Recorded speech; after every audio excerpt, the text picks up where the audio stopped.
آج کے اس تجزیے میں خوش آمدید۔ آج ہم ایک ایسی جیوپولیٹیکل بساط کو سمجھنے کی کوشش کریں گے جہاں تہران تیل اور ٹیرف کا ایک بہت ہی پیچیدہ جال بچھا ہوا ہے۔ دراصل حالیہ رپورٹس کو اگر ہم بغور دیکھیں تو پتہ چلتا ہے کہ بڑے بڑے سفارتی دعووں اور گراؤنڈ ریالٹی یعنی اصل زمینی حقائق کے درمیان کتنا بڑا اور حیران کن فرق موجود ہے۔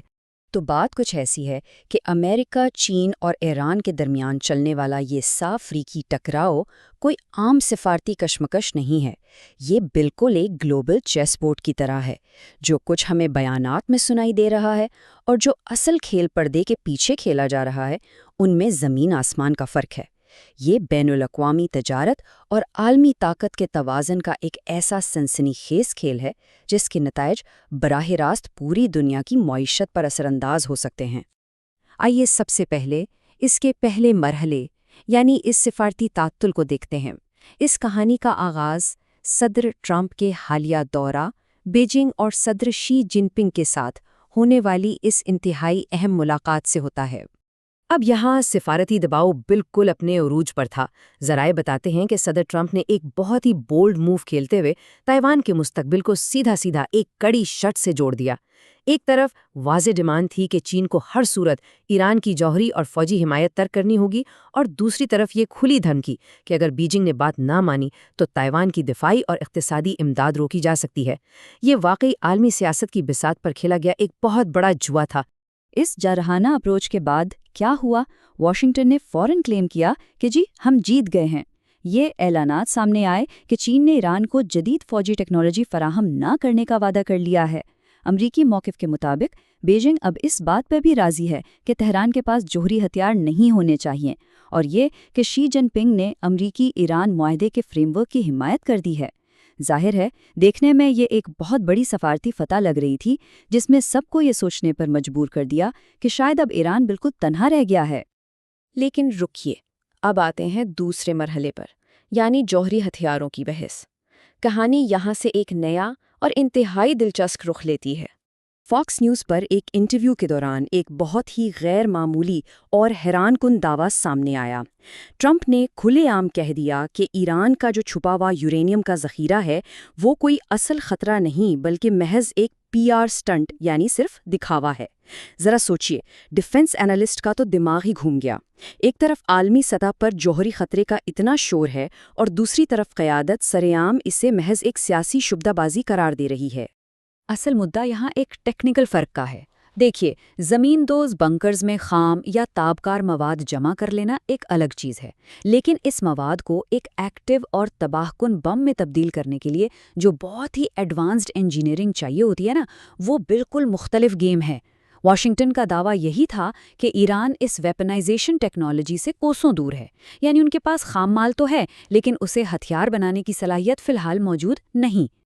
اور اسی کانفیڈنس کی بنیاد پر سوشل میڈیا کے ذریعے ایک سخت ترین الٹیمیٹم دے دیا گیا۔ میسج بالکل کلیئر تھا، یا تو ایران اپنے جوہری پروگرام سے پوری طرح پیچھے ہٹ جائے اور سرنڈر کر دے، یا پھر آپریشن فیوری نامی ایک ایسی تباہ کن ملٹری کیمپین کا سامنا کرے جو سب کچھ تہس نہس کر دے گی۔ ٹینشن بالکل اپنے پیک پر تھی اور یوں لگ رہا تھا جیسے کسی بھی لمحے جنگ چھڑ سکتی ہے۔ لیکن جیسا کہ ہم جانتے ہیں، جیو پالیٹکس کی بساط پر کوئی بھی خاموش مار نہیں کھاتا۔ اس امریکی اور چینی دوستی کے نیریٹو کو کاؤنٹر کرنے کے لیے ایران نے ایک بہت ہی کیلکولیٹڈ موو چلا۔ انہوں نے فوراً آبنائے ہرمز سے 30 بڑے چینی آئل ٹینکرز کو بحفاظت گزرنے کی اجازت دے دی۔ یہ محض تیل کی ترسیل نہیں تھی بلکہ ایک کھلا پیغام تھا کہ بھئی چین کے ساتھ ہمارے اسٹریٹجک اور تجارتی تعلقات آج بھی مضبوط ہیں۔ یہ اس بات کا ثبوت تھا کہ سفارتی تنہائی کے امریکی دعوے شاید زمینی حقائق سے میچ نہیں کرتے۔ سورس مٹیریل کے مطابق اس پوری صورتحال میں ایک چیز جو سب سے نمایاں ہے وہ ہے شدید بداعتمادی۔ ایرانی حکام کا ماننا ہے کہ یہ جو مکسڈ سگنلز مل رہے ہیں، ایک طرف سفارتی دباؤ اور دوسری طرف براہ راست فوجی دھمکیاں، اس نے انہیں مذاکرات کے حوالے سے بہت سکیپٹیکل کر دیا ہے۔ جب تک فریقین کے درمیان یہ ٹرسٹ ڈیفیسٹ یا بد اعتمادی برقرار رہے گی، کوئی بھی پرامن مفاہمت محض ایک خواب ہی معلوم ہوتی ہے۔ خیر، اب چلتے ہیں اپنے تیسرے اور آخری مرحلے کی طرف، انٹیلیجنس رپورٹ کا لیک ہونا۔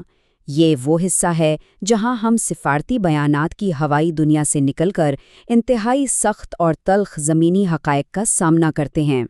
13 مئی 2026 یہ وہ دن تھا جب عالمی منظرنامے پہ ایک بھونچال سا آ گیا۔ نیو یارک ٹائمز اور دیگر انٹرنیشنل آؤٹلیٹس نے امریکی انٹیلیجنس کی ایک انتہائی خفیہ رپورٹ کی تہلکہ خیز تفصیلات چھاپ دیں۔ یہ رپورٹ دراصل 39 دنوں تک چلنے والے تنازع کے بعد کے اصل حالات کا کچا چٹھا تھی، جسے دنیا سے چھپایا جا رہا تھا۔ اس لیک نے تو بالکل کہانی ہی پلٹ کر رکھ دی۔ اس لیک کے بعد سب کے ذہن میں ایک ہی بڑا سوال تھا، ان تمام دھمکیوں، الٹیمیٹم اور بھاری نقصان کے ان بڑے بڑے دعووں کے باوجود حقیقت میں گراؤنڈ پر ایران کی فوجی طاقت کو کتنا نقصان پہنچا تھا؟ کیا واقعی ویسی ہی تباہی ہوئی تھی جیسا کہ بتایا جا رہا تھا؟ جب نمبر سامنے آئے تو وہ واقعی ہوش اڑا دینے والے تھے۔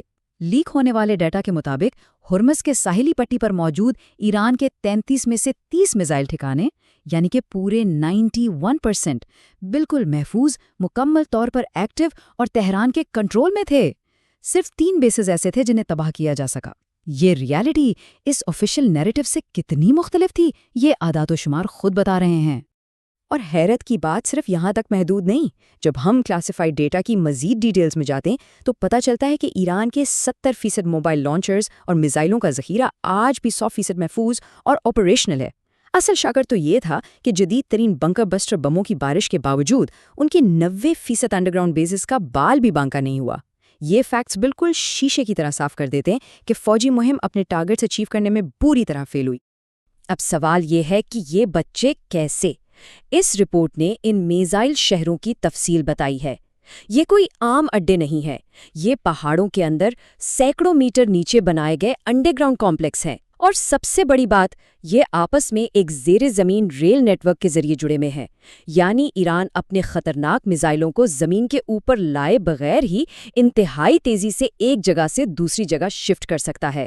یہ انجینئرنگ جدید ترین فضائی حملوں کو بھی بے اثر کرنے میں کامیاب رہی۔ تو ان تمام بکھری ہوئی کڑیوں کو ملائیں تو ایک بہت ہی کلیئر، ناقابل تردید نتیجہ سامنے آتا ہے۔ واشنگٹن نے ابتدائی حملوں میں ایران کو پہنچنے والے نقصان کا اندازہ لگانے میں بہت ہی بڑی غلطی کی تھی۔ یہ ایک ایسی انٹیلیجنس اور اسٹریٹجک ناکامی ہے جس نے اس پورے خطے میں طاقت کے توازن کو بالکل بدل کر رکھ دیا ہے۔ جس حریف کو بہت کمزور اور ڈیمیج سمجھا جا رہا تھا، وہ دراصل پوری طاقت کے ساتھ میدان میں موجود ہے۔ آخر میں یہ سب ہمیں ایک بہت ہی اہم اور چپتے ہوئے سوال پر چھوڑ جاتا ہے۔ ذرا سوچئے، اگر عالمی ڈپلومیسی اور اتنی بڑی جیو پولیٹیکل اسٹریٹجیز اس وہم پر بنائی جائیں کہ آپ کا دشمن بالکل کمزور ہو چکا ہے، تو کیا ہوگا جب اچانک دنیا کو پتہ چلے کہ وہ دشمن اور اس کا پورا آرسنل بالکل محفوظ اور جوابی کارروائی کے لیے تیار ہے؟ اب اس حقیقت کے بے نقاب ہونے کے بعد عالمی سیاست کا اونٹ کس کروٹ بیٹھے گا، اس پر ضرور سوچئے گا۔ آج کے اس تفصیلی تجزیے میں ہمارے ساتھ شامل ہونے کا بہت شکریہ۔